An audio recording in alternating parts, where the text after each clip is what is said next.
এটা সিঙ্গাপুরি কলা, কাঁচা কাঁচা সিঙ্গাপুরি কলা।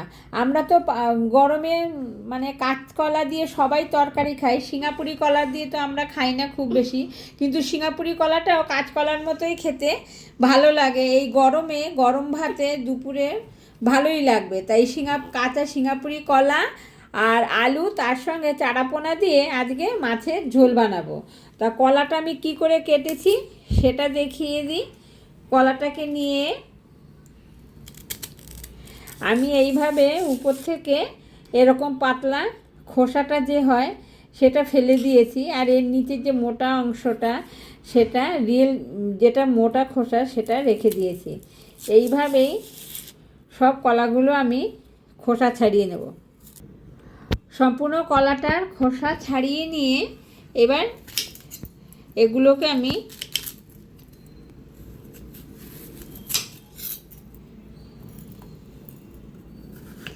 মাঝখান থেকে এরকম হাফ হাফ করে কেটে নিয়েছি। কেউ চাইলে পুরো খোসাটাও এরকম করে ফেলে দিতে পারে, যে এরকম করে ফেলে দিতে পারে, কিন্তু আমি ফেলিনি, কেননা এটাও খাওয়া যায়, শুধু শুধু ফেলবো কেন, রেখেই দিই। এই জন্য এরকম করে কেটে নিয়ে এগুলো এরকম হলুদ জলে ভালো করে ধুয়ে নিতে হবে, যাতে কলাটা তো কালো হয়ে যায়, এরকম ডুবিয়ে নিলে যাতে কালোটা না হয়। এরকম আমি সমস্ত কলাগুলো কেটে নিয়েছি। এখন চলে যাব সোজা রান্নায়, দেখে নেব রান্নাটা কি কি লাগছে, কি কি দিয়ে করছি। নমস্কার বন্ধুরা, রোজকার রান্নায় সবাইকে স্বাগত জানিয়ে শুরু করছি আজকের রান্না। আজকে আমি বানাবো সিঙ্গাপুরি কলা আর আলু দিয়ে চারাপোনার ঝোল। দেখে নেব সিঙ্গাপুরি কলা আর আলু দিয়ে চারাপোনার ঝোল বানাতে কি কি লাগছে। প্রথমেই নিয়ে নিয়েছি আলুটাকে আমি ভালো করে খোসা ছাড়িয়ে ধুয়ে এরকম সরু সরু লম্বা লম্বা করে কেটে নিয়েছি।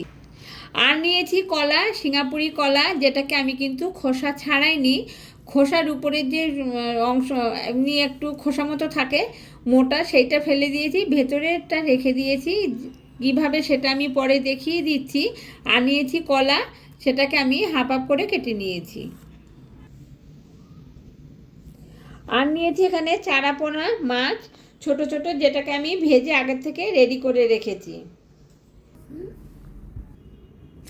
আর নিয়েছি এখানে, রান্নাটা আমি সর্ষের তেলে করব, সর্ষের তেল নিয়েছি, হলুদ, কাঁচা লঙ্কা চেরা আর জিরে বেটে নিয়েছি এখানে একটু কাঁচা লঙ্কা বাটা, স্বাদ মতো নুন, আর ফোড়নের জন্য নিয়েছি দুটো চেরা কাঁচা লঙ্কা আর গোটা জিরে।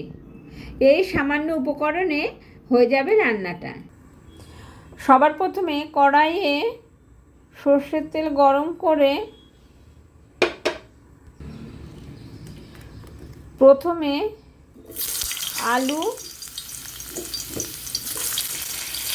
আলুগুলোকে একটু ভেজে নেব।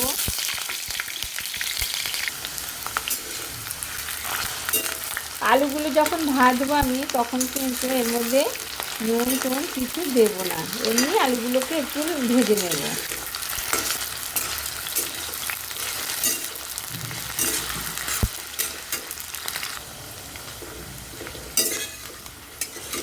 আলুটা আমার ভাজা হয়ে গেছে, এবার এগুলোকে আমি নামিয়ে নেব।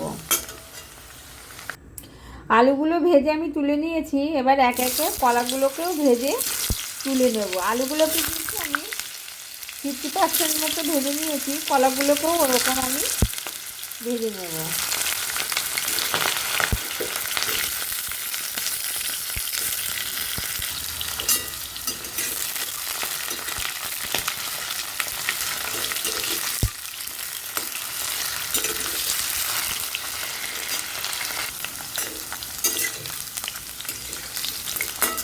কলাটাও কিন্তু আমার ভাজা হয়ে এসেছে, এবার এগুলোকেও আমি তুলে নেব।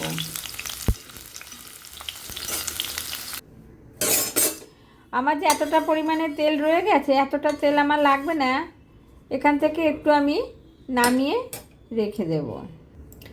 এবার এই তেলের মধ্যেই দিয়ে দেব ফোড়নে গোটা জিরে আর দুটো কাঁচা লঙ্কা, একটু নেড়ে চেড়ে নেব। ফোড়নটা রেডি হয়ে গেলে বা ভাজা জিরের একটা সুন্দর গন্ধ বেরিয়ে গেলে ওর মধ্যে দিয়ে দেব 1 চামচ, হাফ চামচ মতো জিরে বাটা।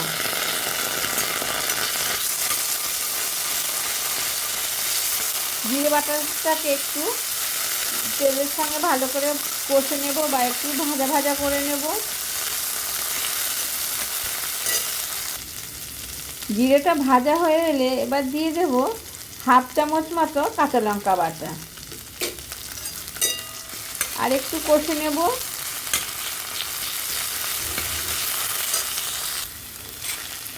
সমস্ত মশলাটা কষানো হয়ে গেলে বা ভাজা হয়ে গেলে ওর মধ্যে দিয়ে দেব আগে থেকে ভেজে রাখা আলু আর কলা। এবার আলু আর কলার মশলা দিয়ে আর একটু নাড়াচাড়া করে সব কিছু দিয়ে সুন্দরভাবে মাখিয়ে নেব বা ভেজে নেব বা কষিয়ে নেব। আলু কলাগুলো কষানো হতে হতে ওর মধ্যে দিয়ে দেব পরিমাণ মতো হলুদ,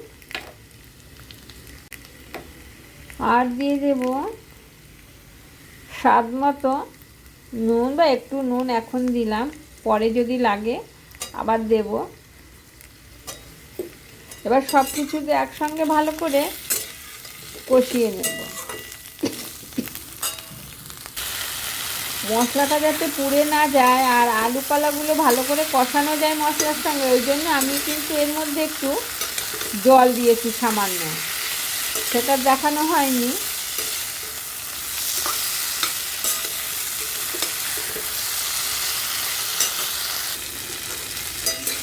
আমার এখানে সবজিটা কিন্তু কষানো হয়ে গেছে, আর এদিকে আমার গরম জলটা ফোটানো হয়ে গেছে। এবার এই গরম জলটা আমি সবজির মধ্যে দিয়ে দেব বা আলু কলার মধ্যে দিয়ে দেব।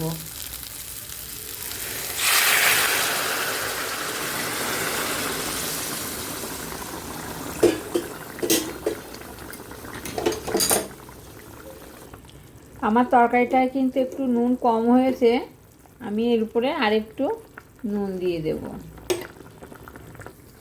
তরকারিটা গরম জল দিয়েছি, একদম সঙ্গে সঙ্গে ফুটে গেছে। এইবার আমি ওর মধ্যে দিয়ে দেব আগের থেকে যে মাছগুলো ভেজে রেখেছিলাম ভাজা, সেই মাছগুলো দিয়ে দেব, চারাপোনাগুলো।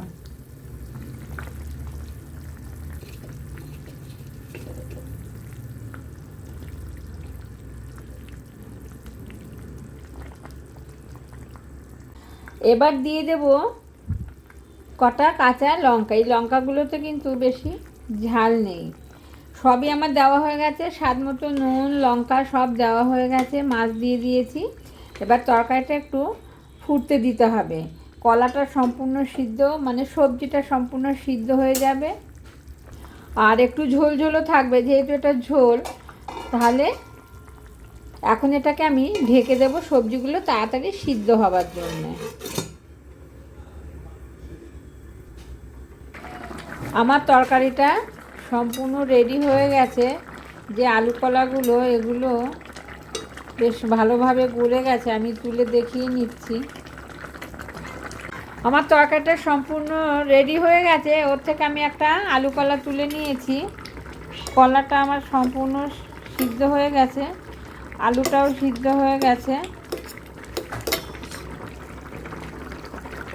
আমি এই পর্যন্তই এই পরিমাণ ঝোল রেখে আমি নামিয়ে নেব।